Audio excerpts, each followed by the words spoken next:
Então, eu tava de boa, trabalhando, editando meu próximo vídeo, quando eu comecei a receber comentários e mensagens perguntando se eu tinha excluído meu último vídeo sobre as fadas sensatas do Big Brother. Eu vi então que ele tinha sido removido e eu tinha tomado um strike por direitos autorais. E quando eu já tava xingando a Globo na minha mente, eu vi que, na verdade, o pedido de remoção do vídeo tinha vindo da IU Brasil. Sabe, aquela ruiva que é criticada lá no final do vídeo, que não compõe nem 20% do tempo total? Ela usou o sistema de copyright do YouTube de maneira patética, covarde e maliciosa para derrubar um vídeo inteiro de 18 minutos com base em 15 segundos da música que eu usei dela. Eu achei que pôr aquela música horrorosa era relevante para demonstrar o quão infantilizada e medíocre ela é como artista, para ter que se rebaixar e construir carreira falando besteira para uma câmera. Não achei que ela, ou o namorado dela que seja, fossem ser tão hipócritas de derrubar um vídeo só porque eu falei mal dela. Eu subestimei a mediocridade e a falta de vergonha na cara deles. De qualquer forma, como muita gente mesmo disse que gostaria de poder reassistir, eu tô upando ele aqui de novo, com algumas alterações, é claro, pra, assim espero, ficar impossível dela abusar de novo o sistema desse jeito. E é isso. Tchau. Ela partiu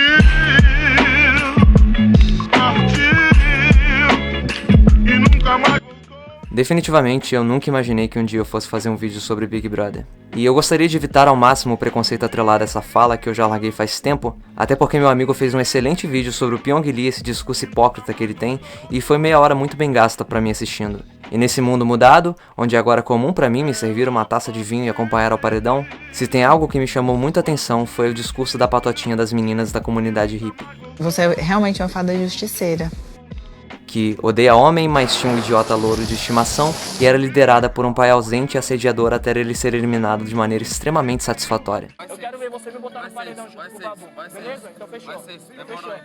Demorou então. Demorou então. É só ver o voto. Você fica também. E, pelo amor de Deus, se você tem alguma esperança de que eu vá falar mal do feminismo nesse vídeo, que eu vá validar as suas ideias tortas e burras de que o movimento é mimimi e até mesmo defender o prior, achou errado, otário. Eu li os depoimentos e pra quem já foi em eventos de faculdade onde tem esse tipo de playboy branco enchendo a cara e sabendo que provavelmente não vai ter consequência nenhuma, sabe como infelizmente é comum um tipo de situação relatada ali. Se você fala mal e ataca essas mulheres que tiveram coragem suficiente de enfrentar a vergonha, o trauma e as pessoas que nem você, saiba que eu provavelmente não gosto muito da sua pessoa. Mas eu adoraria que você ouvisse o que tem pra ser dito neste vídeo de mente aberta. É isso, até mais. Por que não se senta? Eu não quero me sentar. Sente-se. Não, eu já estou indo. Sente-se bem ali. Como ele faz isso? E assim como falar mal do feminismo, eu não pretendo falar nem de maneira direta sobre o movimento. O que eu vou fazer aqui, na verdade, é algo que eu gostaria de já ter feito há tempo e nunca imaginei que ia ser num vídeo sobre Big Brother. Um collab com a Fernanda. Ela já me ajudou a escrever meu vídeo sobre 2 papas e, como sempre, eu aprendi muito ouvindo ela falar sobre esse assunto conversando no privado. E agora, tá na hora da resenha dela, desse conto de fadas sensatas. Quando o Felipe me chamou para essa collab, eu soube imediatamente do peso da minha responsabilidade em falar sobre o assunto. Também estou ciente que minhas opiniões em vários aspectos não são as mais populares para aquelas pessoas que acham que o mundo é a Disney. Porque, e nisso eu infelizmente terei que concordar com o Prior, o mundo não é a Disney. E não é também por contribuição dele, diga-se de passagem. Irônico, não é? A dicotomia entre mulheres e homens, bem e mal, criada no início do programa, digna de uma temporada de Malhação, infelizmente foi criada por pessoas reais, que realmente pensam e agem daquela forma. E ao mesmo tempo que abriu os olhos de muita gente para os abusos físicos e psicológicos que os homens causam às mulheres, também de certa forma camuflou vários comportamentos tóxicos que queimam o movimento feminista na sociedade. E essa discussão possui tantos aspectos e tantas nuances que eu tive que cortar muita coisa e tentar ir direto ao ponto. Eu dividirei em 3 pontos principais.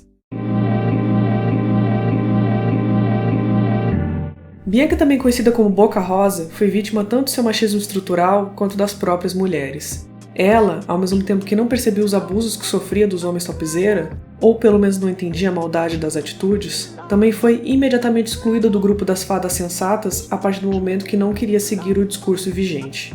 Se a sororidade fosse tão importante assim, o passo correto seria conversar e mostrar para Bianca as coisas que ela simplesmente não conseguia ver, ou talvez não quisesse ver.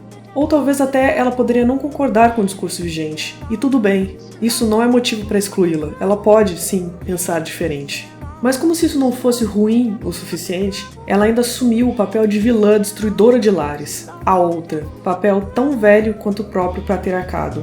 Enquanto a loirinha, protagonista de novela da Globo, chorava pelos cantos, e para um boneco chamado Pichulo, Bianca era honesta e inocente demais para conseguir perceber todo o jogo de manipulação que estava ocorrendo.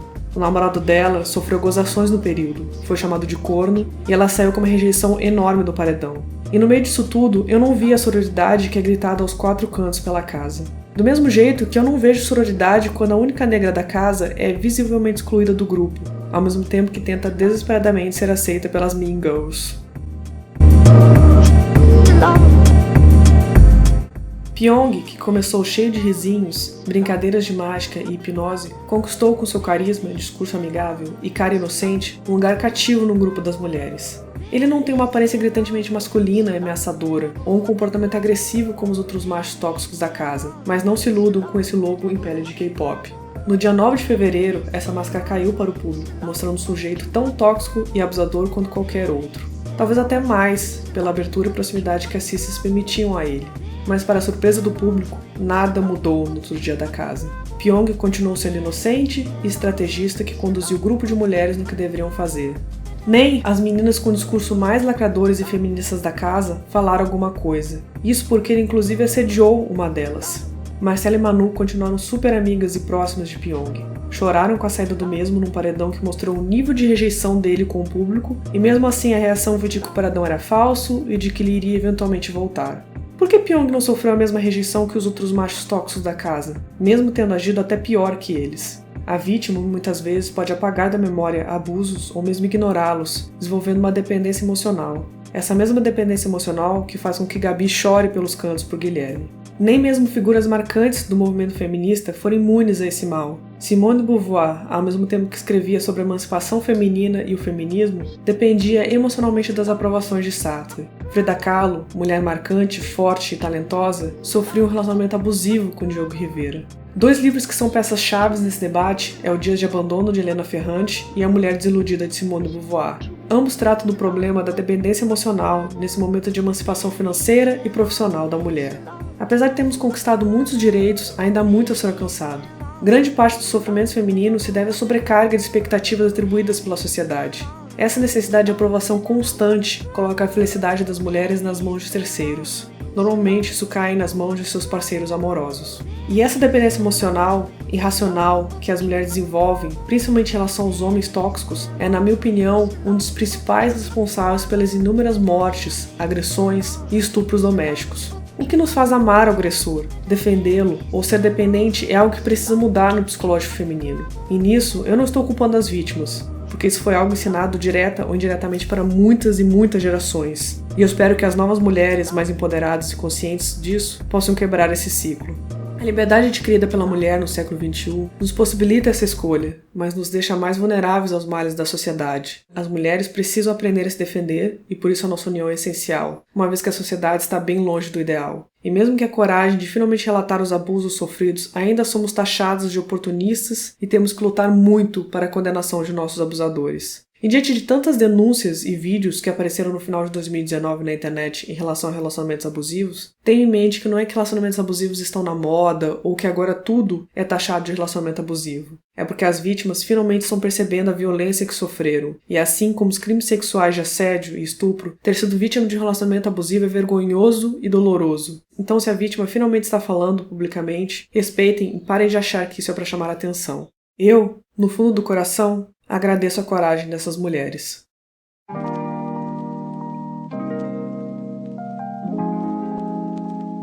Essa parte, sinceramente, não me deixa nada feliz em ter que falar, mas eu também não posso passar pano para esse tipo de atitude, porque eu acredito que o feminismo é para trazer benefícios para ambos os lados, porque homens também sofrem com as cobranças do machismo, e até nisso o BBB trouxe uma amostra pra gente. Por isso a minha decepção ao ver Gisele e Manu criando um plano para embebedar Prior e incentivar o brother a fazer merda e estragar a sua imagem para o público. E para isso, usariam de subterfúgios de orgulho masculino e sedução feminina. Uma conversa a nível vilã de novela mexicana que acabou com um resultado cômico, mas que em nada diminui a gravidade da atitude de ambas.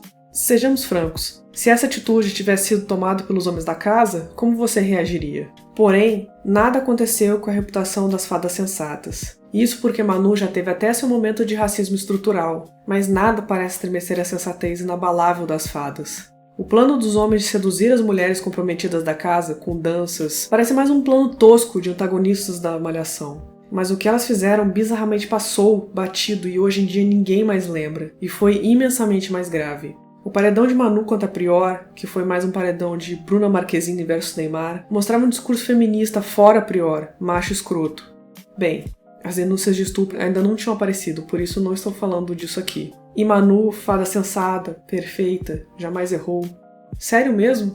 Palmas de ladinho pra mim.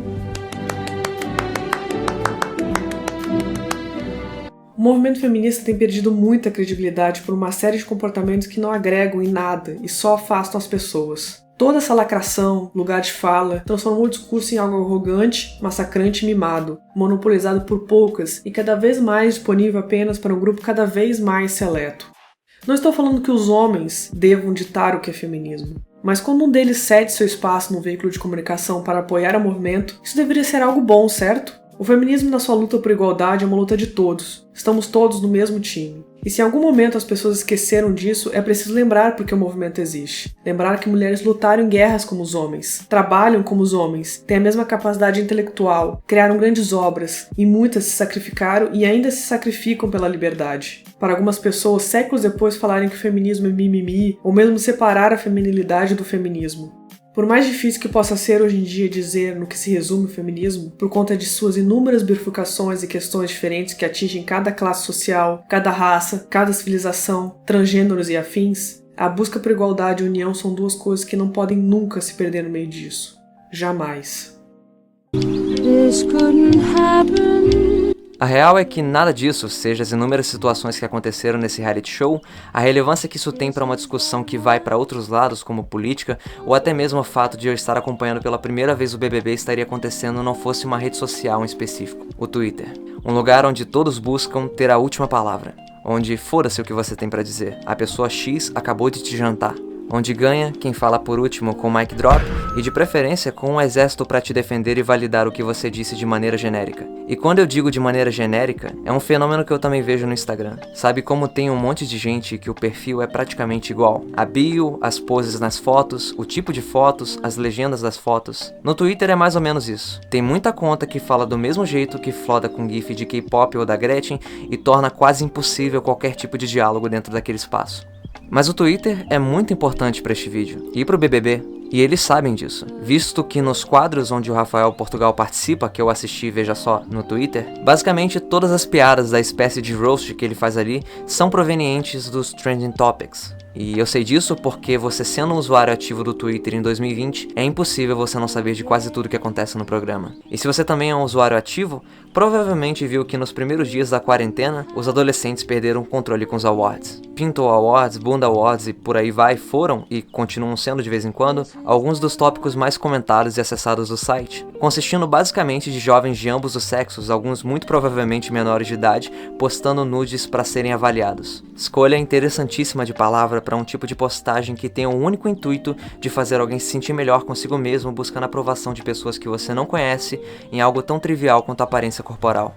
A questão levantada é, isso é consequência direta das maiores influenciadores feministas confundirem, propositalmente ou não, empoderamento e liberdade com biscoitar? Porque é exatamente assim que nasce o Coringa. Nesse caso, aparece gente como a Ayu Brasil. Se você não conhece essa pessoa, primeiramente sorte sua, e segundo me desculpa porque vai conhecer agora. A Ayu, pelo que eu descobri digitando o nome dela no YouTube, se considera uma cantora e, ao meu ver, sabe muito bem qual é o público-alvo que ela quer atingir.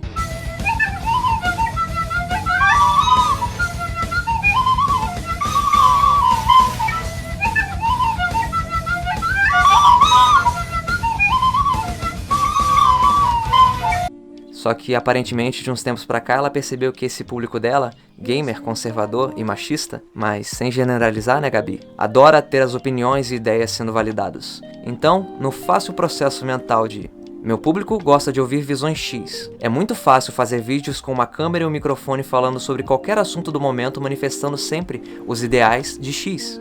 E virou basicamente uma Nanda Moura ruiva que disfarça preconceito e burrice nas falas com um tom de ironia, que conversa com um público bem mais jovem, mesmo que só mentalmente dela. Ajuda muito na divulgação das músicas incríveis que ela faz e, claro, dá até pra tirar uma grana vendendo umas camisas escrito feminimismo.